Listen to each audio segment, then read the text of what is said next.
انما یخشی اللہ من عبادہ العلماء، فرمایا اللہ تبارک و تعالیٰ سے ڈرنے والے، خوف رکھنے والے کوئی اور نہیں ہے بلکہ اہل علم ہے۔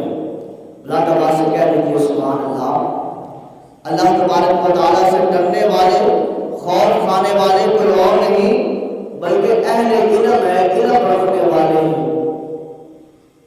اب جو علم رکھنے والے ہیں انہیں پتہ ہے کہ اگر ہم نماز نہ پڑھیں گے، قرآن نہ پڑھیں گے، زکوٰۃ نہیں دیں گے، اگر ہمارے اوپر حج فرض ہے، حج نہیں کریں گے تو اللہ تبارک و تعالیٰ نے قبر کا عذاب بھی تیار کر رکھا ہے اور حشر کے دن میدان محشر کا عذاب بھی تیار کر رکھا ہے، اور پھر کریم اللہ نے جہنم کو بھی آراستہ کر رکھا ہے۔ پھر ہمارا جو ہے وہاں سے بچنا آسان نہیں ہے اور مشکل ہے۔